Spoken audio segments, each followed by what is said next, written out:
प्यारे दोस्तों अस्सलामुअलैकुम। ਅੱਜ ਇੱਕ ਵਾਰੀ ਫਿਰ ਤੁਹਾਡੀ ਦੋਸਤ ਨੋਸ਼ੀ ਕੈਸਰ ਸਾਹਿਬ ਇੱਕ ਪੰਜਾਬੀ ਪ੍ਰੋਗਰਾਮ ਲੈ ਕੇ ਤੁਹਾਡੀ ਖਿਦਮਤ ਵਿੱਚ ਹਾਜ਼ਰ ਹੈ। ਇਸ ਪ੍ਰੋਗਰਾਮ ਦੀ ਪੇਸ਼ਕਸ਼ ਵਾਸਤੇ ਮੈਂ IBS ਰੇਡੀਓ ਤੇ TV for You ਦੀ ਬਹੁਤ ਸ਼ੁਕਰਗੁਜ਼ਾਰ ਹਾਂ ਕਿ ਉਹਨਾਂ ਨੇ ਮੈਨੂੰ ਇਹ ਮੌਕਾ ਦਿੱਤਾ ਕਿ ਅੱਜ ਮੈਂ ਆਪਣੇ ਹੀ ਸ਼ਹਿਰ ਦੀ ਇੱਕ ਨਾਮੀ ਸ਼ਖਸੀਅਤ ਦੀ ਮੁਲਾਕਾਤ ਤੁਹਾਡੇ ਸਾਰਿਆਂ ਦੇ ਨਾਲ ਕਰਾਵਾਂ। ਦੋਸਤੋ ਅੱਜ ਦੇ ਸਾਡੇ ਮਹਿਮਾਨ ਨੇ ਅਮਜਦ ਅਲੀ ਮਿਰਜ਼ਾ, ਜੋ ਇੱਕ ਮਸ਼ਹੂਰ ਅਦਬੀ ਸ਼ਖਸੀਅਤ ਨੇ ਅਤੇ ਜਿਨ੍ਹਾਂ ਨੇ ਪੰਜਾਬੀ ਉਰਦੂ ਦੇ ਵਿੱਚ ਬਹੁਤ ਸਾਰੀਆਂ ਕਿਤਾਬਾਂ, ਸ਼ੇਰ, ਨਜ਼ਮਾਂ ਅਤੇ ਮਜ਼ਮੂਨ ਲਿਖੇ ਨੇ। ਇਸ ਤੋਂ ਇਲਾਵਾ ਵੀ ਉਹ ਇੱਕ ਸਮਾਜੀ ਕਾਰਕੁਨ ਦੇ ਨਾਂ ਨਾਲ ਵੀ ਪਹਿਚਾਨੇ ਜਾਂਦੇ ਨੇ। ਦੋਸਤੋ ਅੱਜ ਦੇ ਪ੍ਰੋਗਰਾਮ ਵਿੱਚ ਤੁਸੀਂ ਉਹਨਾਂ ਦੇ ਬਾਰੇ ਬਹੁਤ ਸਾਰੀਆਂ ਗੱਲਾਂ ਜਾਣੋਗੇ ਅਤੇ ਆਓ ਦੋਸਤੋ ਫਿਰ ਮੇਰੇ ਨਾਲ ਉਹਨਾਂ ਦੇ ਸਮਾਜੀ, ਸਕਾਫਤੀ ਅਤੇ ਅਦਬੀ ਸਫ਼ਰ ਉੱਤੇ ਇਕੱਠੇ ਚੱਲਦੇ ਹਾਂ, ਕਿਉਂਕਿ ਤੁਸੀਂ ਉਹਨਾਂ ਦੇ ਇਸ ਸਫ਼ਰ ਦਾ ਹਾਲ ਮੇਰੀ ਜ਼ਬਾਨੀ ਜਾਣੋਗੇ। ਅਮਜਦ ਅਲੀ ਮਿਰਜ਼ਾ, ਜਿਹੜੇ ਕਈ ਵਰ੍ਹਿਆਂ ਤੋਂ ਅਦਬ ਦੀ ਖਿਦਮਤ ਕਰ ਰਹੇ ਨੇ। ਅਮਜਦ ਮਿਰਜ਼ਾ ਅਮਜਦ ਆਪਣੇ ਅਦਬੀ ਨਾਮ ਤੋਂ ਹੀ ਪਹਿਚਾਨੇ ਜਾਂਦੇ ਨੇ। ਅਮਜਦ ਮਿਰਜ਼ਾ ਅਮਜਦ UK ਦੇ ਸ਼ਹਿਰ ਲੰਦਨ ਦੇ ਇੱਕ ਟਾਊਨ ਵਾਲਥਮਸਟੋ 'ਚ ਰਿਹਾਇਸ਼ ਪਜ਼ੀਰ ਨੇ, ਜਿਹੜਾ ਈਸਟ ਲੰਦਨ ਵਿੱਚ ਹੈ। ਅਮਜਦ ਮਿਰਜ਼ਾ ਦੀ ਪੈਦਾਇਸ਼ ਮਲਹਾਲ ਮੁਗਲਾਂ, ਜ਼ਿਲ੍ਹਾ ਤਹਿਸੀਲ ਚਕਵਾਲ, ਪਾਕਿਸਤਾਨ ਦੀ ਹੈ।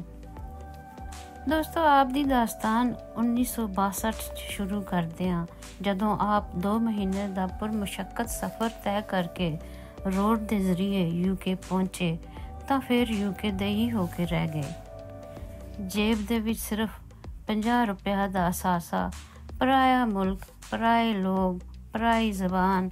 ਪਰ ਦੋਸਤੋ ਪਿੱਛੇ ਰਹਿਣ ਵਾਲੇ 5 ਭੈਣ ਭਰਾਵਾਂ ਅਤੇ ਉਹਨਾਂ ਦੀ ਜ਼ਿੰਮੇਦਾਰੀ ਨੇ ਹਿੰਮਤ ਦਿੱਤੀ, ਰੱਬ ਨੇ ਹੱਥ ਫੜਿਆ ਅਤੇ ਅੱਜ ਅਮਜਦ ਮਿਰਜ਼ਾ ਅਮਜਦ ਇੱਕ ਪਹਿਚਾਣ ਬਣ ਕੇ ਉੱਭਰੇ। ਪਰ ਦੋਸਤੋ ਇਸ ਅਰਸੇ 'ਚ ਅਮਜਦ ਮਿਰਜ਼ਾ ਨੇ ਕੀ ਖੋਇਆ ਅਤੇ ਉਹਨਾਂ ਦੀ ਹੀ ਜ਼ਬਾਨ ਦਾ ਜ਼ਰੀਆ ਬਣ ਕੇ ਅੱਜ ਤੁਹਾਡੀ ਦੋਸਤ ਤੁਹਾਨੂੰ ਆਪਣੇ ਨਾਲ ਇਸ ਸਫ਼ਰ ਦੇ ਸਾਂਝੀ ਬਣਾ ਕੇ ਕੁਝ ਮੁਹਤਰਮ ਦੇ ਬਾਰੇ 'ਚ ਕਹਿਣ ਦੀ ਇੱਕ ਨਿੱਕੀ ਜਿਹੀ ਕੋਸ਼ਿਸ਼ ਕਰੇਗੀ। ਅਮਜਦ ਸਾਹਿਬ ਕਹਿੰਦੇ ਨੇ ਕਿ ਜਦੋਂ ਉਹਨਾਂ ਦੇ ਵਾਲਿਦ ਸਾਹਿਬ ਨੂੰ ਫਾਲਜ ਦਾ ਹਮਲਾ ਹੋਇਆ ਤਾਂ ਆਪ ਬਹੁਤ ਹੀ ਯੰਗ ਏਜ ਸੀ ਅਤੇ ਕਾਲਜ ਦੇ ਸਟੂਡੈਂਟ ਸੀ। ਇਸ ਹਫ਼ਤਾਤ ਤੋਂ ਬਾਅਦ ਤਾਲੀਮ ਮੁਕੰਮਲ ਕਰਨ ਦਾ ਖ਼ਵਾਬ, ਵਾਲਦੈਨ ਅਤੇ ਛੋਟੇ ਭੈਣ ਭਰਾਵਾਂ ਦੀ ਜ਼ਿੰਮੇਦਾਰੀਆਂ ਨਿਭਾਉਣ ਦੀ ਇੱਕ ਗੂੜੀ ਜਿਹੀ ਧੁੰਦ 'ਚ ਕਿਧਰੇ ਲੁਕ ਕੇ ਰਹਿ ਗਿਆ। ਤੁਸੀਂ ਇਹ ਵੀ ਕਹਿ ਸਕਦੇ ਹੋ ਕਿ ਮੈਂ ਆਪ ਹੀ ਆਪਣੀ ਜ਼ਿੰਮੇਦਾਰੀਆਂ ਦੀ ਪੱਗ ਆਪਣੇ ਸਿਰ 'ਤੇ ਬੰਨ੍ਹ ਲਈ ਅਤੇ ਆਪਣੇ ਖ਼ਵਾਬਾਂ ਨੂੰ ਇੱਕ ਚਾਦਰ 'ਚ ਲਪੇਟ ਕੇ ਦਿਲ ਦੇ ਸੰਦੂਕ 'ਚ ਬੰਦ ਕਰ ਦਿੱਤਾ। ਆਪਣੇ ਦੇਸ਼ 'ਚ ਬਹੁਤੇ ਹੱਥ ਪੈਰ ਮਾਰਨ ਤੋਂ ਬਾਅਦ ਵੀ ਜਦੋਂ ਕੁਝ ਵੀ ਪੱਲੇ ਨਾ ਪਿਆ ਤੇ ਮੈਂ ਰਖਤੇ ਸਫ਼ਰ ਬਣ ਲਿਆ ਤੇ ਜੁਲਾਈ 1960 'ਚ ਪਰਦੇਸ ਟੁਰ ਪਿਆ ਤੇ ਮੈਂ UK ਨੂੰ ਆਪਣੀ ਮੰਜ਼ਿਲ ਬਣਾਉਣ ਦਾ ਫੈਸਲਾ ਕੀਤਾ ਤੇ ਆਪਣੀ ਜੇਬ 'ਚ 50 ਰੁਪਏ ਦਾ ਅਸਾਸਾ ਲੈ ਕੇ ਮੈਂ UK ਦੀ ਸਰਜ਼ਮੀਨ 'ਤੇ ਕਦਮ ਧਰ ਲਿਆ। ਤਾਂ ਫਿਰ ਇਸ ਪਰਦੇਸੀ ਨੇ ਜ਼ਿੰਮੇਦਾਰੀਆਂ ਤੇ ਸਾਰੀਆਂ ਨਿਭਾਈਆਂ, ਪਰ ਨਿੱਕੀਆਂ ਭੈਣ ਭਰਾਵਾਂ ਨੂੰ ਵੱਡਾ ਹੁੰਦੇ ਹੋਏ ਤੇ ਉਹਨਾਂ ਦੀ ਨਿੱਕੀ ਖੁਸ਼ੀਆਂ ਨੂੰ ਨਾ ਤੇ ਮੈਂ ਸ਼ਾਮਲ ਹੋ ਸਕਿਆ, ਨਾ ਮੈਂ ਅੱਖਾਂ ਵੇਖ ਸਕਿਆ। ਅੱਜ ਰੱਬ ਦੀ ਮਿਹਰ ਨਾਲ ਉਹ ਸਾਰੇ ਆਲਾ ਤਾਲੀਮ ਯਾਫਤਾ ਤੇ ਚੰਗੀਆਂ ਪੋਸਟਾਂ 'ਤੇ ਆਪਣੇ ਬਾਲ ਬੱਚਿਆਂ ਦੇ ਨਾਲ ਖੁਸ਼ ਨੇ, ਪਰ ਇਹ ਪਰਦੇਸੀ ਆਪਣੇ ਵਾਲਦੈਨ ਦੀ ਸ਼ਫਕਤ ਤੋਂ ਮਹਿਰੂਮ ਹੀ ਰਿਹਾ। ਪਰ ਫਿਰ ਵੀ ਰੱਬ ਦਾ ਕਰਮ ਰਿਹਾ ਕਿ ਵਾਲਦੈਨ ਦੀਆਂ ਦੁਆਵਾਂ ਦੀ ਛੱਤਰ ਛਾਇਆ ਮੇਰੇ ਸਰ 'ਤੇ ਹਮੇਸ਼ਾ ਰਹੀ, ਤਾਂ ਮੈਨੂੰ ਆਪਣੇ ਫਰਾਇਜ਼ ਦੀ ਅਦਾਇਗੀ 'ਚ ਕੋਈ ਵੀ ਵੱਡੀ ਪਰੇਸ਼ਾਨੀ ਨਾ ਹੋਈ। ਹੌਲੀ ਵਕਤ ਗੁਜ਼ਰਦਾ ਗਿਆ, ਜ਼ਿੰਮੇਦਾਰੀਆਂ ਕੋਈ ਘਟੀਆਂ ਅਤੇ ਕੋਈ ਨਵੀਆਂ ਵੀ ਸ਼ਾਮਿਲ ਹੋਈਆਂ। ਜਿੱਦਾਂ ਮਾਸ਼ਾਅੱਲਾ ਆਪਣੀ ਫੈਮਿਲੀ ਦੇ ਖੂਬਸੂਰਤ ਰਿਸ਼ਤੇ 'ਚ ਆਪਣੀ ਵਾਈਫ ਅਤੇ ਬੱਚਿਆਂ ਦੀ ਜ਼ਿੰਮੇਦਾਰੀ ਵੀ ਗੁਜ਼ਰਦੇ ਵਕਤ ਦੇ ਨਾਲ ਜ਼ਿੰਦਗੀ ਦਾ ਹਿੱਸਾ ਬਣੀ। ਮੈਨੂੰ ਫਖਰ ਹੈ कि मैं अपनी जिंदगी नूं सोहने अंदाज च गुजारिया। मेरे वालदैन दीयां दुआवां दे नाल ਜਿਹੜੇ ਵੀ ਕੰਮ ਨੂੰ ਕਰਨ ਦੀ ਕੋਸ਼ਿਸ਼ ਕੀਤੀ, ਰੱਬ ਦੀ ਮਿਹਰਬਾਨੀ ਹਮੇਸ਼ਾ ਰਹੀ। ਅੱਜ ਮੈਂ ਉਮਰ ਦੇ ਇਸ ਮੋੜ 'ਤੇ ਖੜ੍ਹਾ ਵਾਂ ਜਿੱਥੇ ਕਿਸੇ ਵੀ ਗੱਲ ਦਾ ਕੋਈ ਪਛਤਾਵਾ ਨਹੀਂ। 1988 'ਚ ਮਿੱਟੀ ਦੀ ਮੁਹੱਬਤ ਨੇ ਦਿਲ ਦੇ ਦਰ 'ਤੇ ਫੇਰ ਦਸਤਕ ਦਿੱਤੀ ਤੇ ਵਤਨ ਦੀ ਮੁਹੱਬਤ ਮੈਨੂੰ ਇੱਕ ਵਾਰੀ ਫੇਰ ਆਪਣੀ ਧਰਤੀ 'ਤੇ ਵਾਪਸ ਲੈ ਕੇ ਆ ਗਈ। ਪਰ ਉੱਥੇ ਜਾ ਕੇ ਫੇਰ ਮੈਨੂੰ ਇਹ ਅਹਿਸਾਸ ਹੋਇਆ ਕਿ ਬਹੁਤ ਅਰਸਾ ਆਪਣੇ ਰਿਸ਼ਤਿਆਂ ਤੋਂ ਦੂਰ ਰਹਿਣ ਵਾਲੇ ਉਹਨਾਂ ਵਾਸਤੇ ਵੀ ਪਰਦੇਸੀ ਹੀ ਹੋ ਜਾਂਦੇ ਨੇ। ਇਹ ਲੰਮੀਆਂ ਜੁਦਾਈਆਂ ਹਰ ਰਿਸ਼ਤੇ ਦੇ ਵਿਚਕਾਰ ਇੱਕ ਬਾਰੀਕ ਜਿਹੀ ਲਕੀਰ ਬਣਾ ਦਿੰਦੀਆਂ ਨੇ। 8 ਸਾਲ ਆਪਣੇ ਦੇਸ਼ 'ਚ ਗੁਜ਼ਾਰਨ ਤੋਂ ਬਾਅਦ ਮੈਨੂੰ ਇਹ ਅਹਿਸਾਸ ਹੋਇਆ ਕਿ ਉੱਥੇ ਦੀ ਮਿੱਟੀ ਤੇ ਆਬੋ ਹਵਾ ਇਸ ਕਾਬਿਲ ਨਹੀਂ ਜਿੱਥੇ ਉਹਨਾਂ ਪੌਦਿਆਂ ਨੂੰ ਪ੍ਰਵਾਨ ਨਹੀਂ ਚੜ੍ਹਾ ਸਕਦੇ ਜਿਨ੍ਹਾਂ ਦੀ ਆ ਪਿਆਰੀ ਕਿਸੇ ਹੋਰ ਹੀ ਆਬੋ ਹਵਾ ਵਿੱਚ ਹੋਈ ਹੋਵੇ, ਤੇ ਨਾ ਹੀ ਮੇਰੇ ਵਰਗੇ ਤਨਾਵਰ ਵਾਸਤੇ ਜਿਸ ਦੀਆਂ ਜੜ੍ਹਾਂ ਕਿਸੇ ਹੋਰ ਜਗ੍ਹਾ ਦੀ ਮਿੱਟੀ 'ਚ ਰਸ ਬਸ ਗਈਆਂ ਹੋਣ। ਤਾਂ ਫਿਰ ਮੈਂ ਅੱਖਾਂ ਦੇ ਵਿੱਚ ਅਥਰੋਂ ਲੈ ਕੇ ਵਾਪਸੀ ਦਾ ਸਫ਼ਰ ਬੰਨ੍ਹ ਲਿਆ ਤੇ ਆਪਣੇ ਉਸੇ ਦੇਸ਼ 'ਚ ਹਮੇਸ਼ਾ ਲਈ ਵਾਪਸ ਆ ਗਿਆ ਜਿੱਥੇ ਕਦੀ ਮੈਂ ਪਰਦੇਸੀ ਬਣ ਕੇ ਆਇਆ ਸੀ। ਜ਼ਿੰਦਗੀ ਫੇਰ ਆਪਣੀ ਡਗਰ 'ਤੇ ਚੱਲ ਪਈ। ਦਿਨ ਰਾਤ ਦਾ ਚੱਕਰ ਘੁੰਮਦਾ ਰਿਹਾ। ਦੋਸਤੋ, ਇਹ ਜੁਮਲਾ ਕਹਿੰਦੇ ਹੋਇਆ ਅਮਜਦ ਮਿਰਜ਼ਾ ਸਾਹਿਬ ਬਹੁਤ ਹੀ ਦੁਖੀ ਹੋ ਗਏ ਸੀ ਤੇ ਨਾਲੇ ਮੇਰੀਆਂ ਵੀ ਅੱਖਾਂ 'ਚ ਅਥਰੂ ਆ ਗਏ ਸੀ। ਇਹਦੇ ਵਿੱਚ ਕੋਈ ਸ਼ੱਕ ਨਹੀਂ ਕਿ ਅਸੀਂ ਪਰਦੇਸੀ ਜਦੋਂ ਕਾਫੀ ਵਰ੍ਹਿਆਂ ਬਾਅਦ ਆਪਣੇ ਦੇਸ਼ 'ਚ ਵਾਪਸ ਜਾਈਏ ਤੇ ਰਿਸ਼ਤਿਆਂ 'ਚ ਉਹ ਮਿਠਾਸ ਨਹੀਂ ਰਹੀ ਹੁੰਦੀ। ਅਸੀਂ ਚਾਹੇ ਕਿੰਨੀ ਵੀ ਕੋਸ਼ਿਸ਼ ਕਰ ਲਈਏ ਪਰ ਸਾਨੂੰ ਕਦੀ ਵੀ ਆਪਣੇ ਦੇਸ਼ 'ਚ ਦੇਸ਼ ਵਾਸੀ ਕੋਈ ਨਹੀਂ ਮੰਨਦਾ। ਸਾਨੂੰ ਹਮੇਸ਼ਾ ਪਰਦੇਸੀ ਕਿਹਾ ਤੇ ਸਮਝਿਆ ਜਾਂਦਾ ਹੈ। ਦੋਸਤੋ, ਚਲੋ ਅਮਜਦ ਮਿਰਜ਼ਾ ਸਾਹਿਬ ਦੀ ਦਾਸਤਾਨ ਨੂੰ ਅੱਗੇ ਵਧਾਉਂਦੇ ਹਾਂ। ਉਹ ਕਹਿੰਦੇ ਨੇ ਕਿ ਫਿਰ 1997 'ਚ ਜਦੋਂ ਮੈਂ ਰਿਟਾਇਰ ਹੋਇਆ ਤੇ ਮੇਰੇ ਅੰਦਰ ਦਾ ਅਦਬੀ ਬੰਦਾ ਮੇਰੇ ਸਰ 'ਤੇ ਸਵਾਰ ਹੋ ਗਿਆ ਤੇ ਮੈਂ ਕਲਮ ਸੰਭਾਲ ਲਿਆ। ਕਲਮ ਦੇ ਨਾਲ ਇਹੋ ਜਿਹੀ ਪੱਕੀ ਦੋਸਤੀ ਹੋ ਗਈ ਕਿ ਅੱਜ ਤੱਕ ਨਿਭਾਈ ਜਾ ਰਹੀ ਹੈ। ਆਪਣੀ ਅਦਬੀ ਜ਼ਿੰਦਗੀ ਦਾ ਆਗਾਜ਼ ਮੈਂ ਨਸਰ ਦੇ ਨਾਲ ਸ਼ੁਰੂ ਕੀਤਾ, ਬਾਅਦ ਸ਼ਾਇਰੀ ਵੀ ਕੀਤੀ। ਸ਼ਾਇਰੀ ਵੱਲ ਮੈਂ ਬਥੇਰਾ ਧਿਆਨ ਲਾਇਆ ਪਰ ਮੇਰਾ ਅਸਲ ਮੈਦਾਨ ਨਸਰ ਹੀ ਹੈ। ਮੇਰਾ ਅਦਬੀ ਕੰਮ ਅੱਜ ਤੱਕ ਜਾਰੀ ਹੈ ਤੇ ਇਨਸ਼ਾਅੱਲਾ ਅੱਗੇ ਵੀ ਜਾਰੀ ਰਹੇਗਾ। ਮੇਰੀ ਫੈਮਿਲੀ ਦੇ ਵਿੱਚ ਮੇਰੀ ਵਾਈਫ ਤੇ ਮੇਰੇ 2 ਬੱਚੇ ਨੇ। ਮੇਰੀ ਬੜੀ ਬੇਟੀ ਦੇ ਮਾਸ਼ਾਅੱਲਾ 2 ਬੱਚੇ ਨੇ ਤੇ ਮੇਰਾ ਬੇਟਾ ਵੈਬ ਡਿਜ਼ਾਈਨਰ ਹੈ। ਦੋਸਤੋ, ਅਮਜਦ ਮਿਰਜ਼ਾ ਅਮਜਦ ਸਾਹਿਬ ਦੇ ਅਦਬੀ ਸਫ਼ਰ ਦੀ ਦਾਸਤਾਨ ਤੇ ਉਹਨਾਂ ਦੀਆਂ ਕਿਤਾਬਾਂ ਦੀ ਫਹਿਰਿਸਤ ਬਹੁਤ ਲੰਬੀ ਹੈ, ਪਰ ਇੱਥੇ ਮੈਂ ਥੋੜ੍ਹੀਆਂ ਜਿਹੀਆਂ ਪੰਜਾਬੀ ਦੀਆਂ ਤੇ ਚੰਦ ਉਰਦੂ ਦੀਆਂ ਕਿਤਾਬਾਂ ਨੂੰ ਜ਼ਰੂਰ ਮੈਂਸ਼ਨ ਕਰਾਂਗੀ। ਪੰਜਾਬੀ ਦੀਆਂ ਕਿਤਾਬਾਂ 'ਚ ਵਿਛੋੜੇ ਪੰਜਾਬੀ ਸ਼ਾਇਰੀ ਦੀ ਕਿਤਾਬ ਹੈ। ਭੋਖੇ ਪੈਂਡੇ ਅਫਸਾਨਵੀ ਮਜਮੂਆ ਹੈ। ਬੋੜ ਦੀ ਛਾਂ ਫਿਰ ਪੰਜਾਬੀ ਸ਼ਾਇਰੀ ਦੀ ਕਿਤਾਬ ਹੈ। ਉਰਦੂ ਕਿਤਾਬਾਂ ਦੇ ਵਿੱਚ ਕਾਂਚ ਕੇ ਰਿਸ਼ਤੇ, सोने की सलेब, झूठे लोग अफसानवी मजमूए ने। हवाए मौसमे दिल, सोज़े हयात, शोला सुखन, ये सारिया किताबां शायरी दियां ने। इस तो अलावा इंशाया फुलवारी, चंद कह के लतीफ़ियां दी किताब ते बोलते हरूफ मजमूना दी किताब है।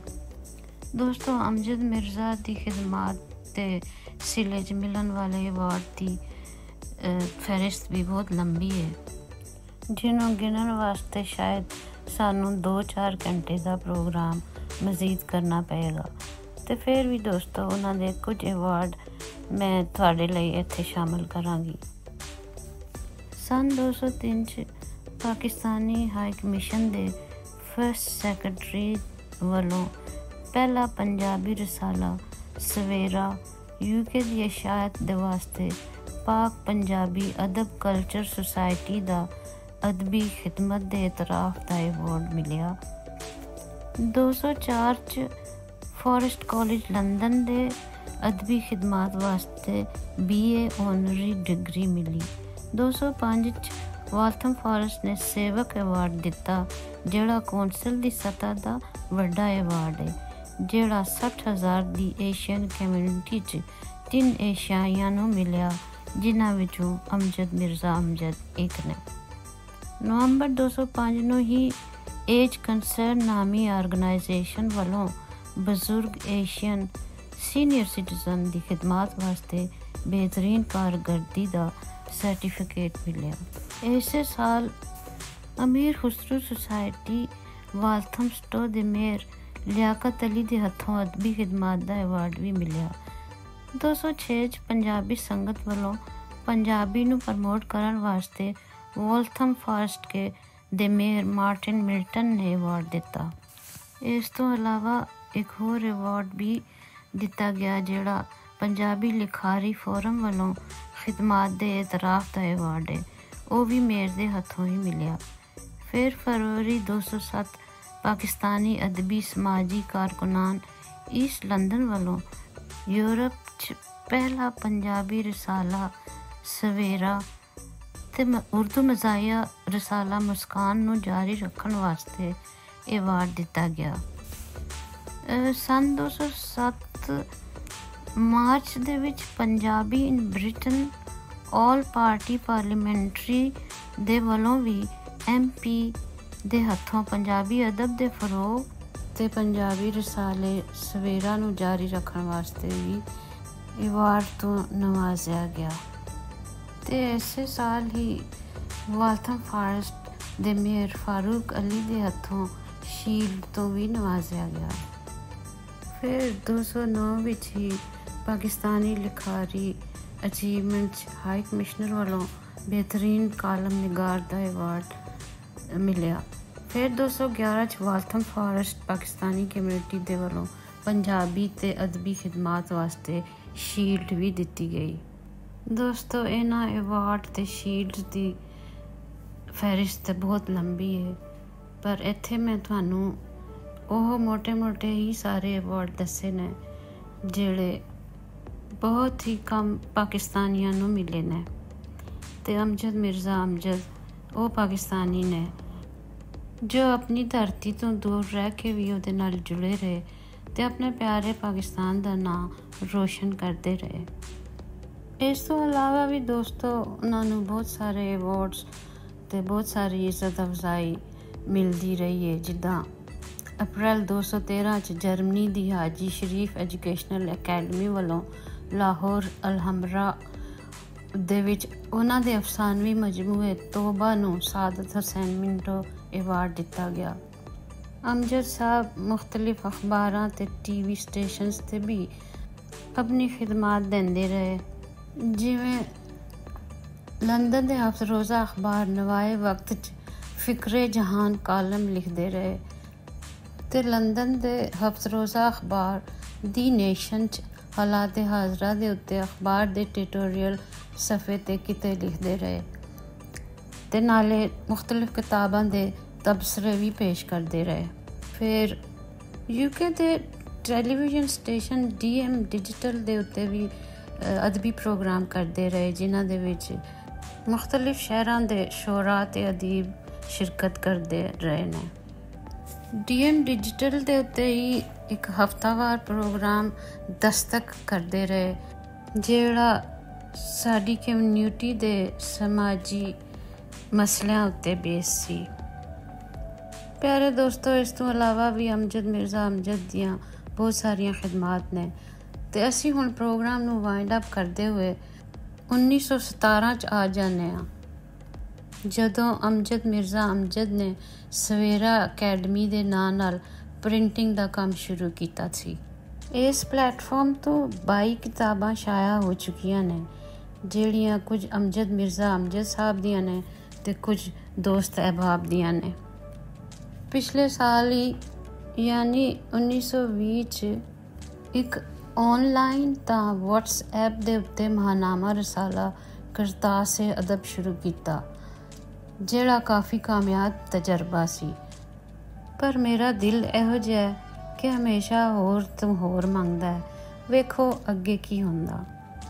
ਪਿਆਰੇ ਦੋਸਤੋ, ਇਹ ਸੀ ਅਮਜਦ ਮਿਰਜ਼ਾ ਅਮਜਦ ਜਿਨ੍ਹਾਂ ਦੇ ਅਦਬੀ ਸਫ਼ਰ ਦੀ ਕਹਾਣੀ ਤੁਸੀਂ ਉਹਨਾਂ ਦੀ ਜ਼ਬਾਨੀ ਮੇਰੇ ਜ਼ਰੀਏ ਸੁਣੀ ਹੈ।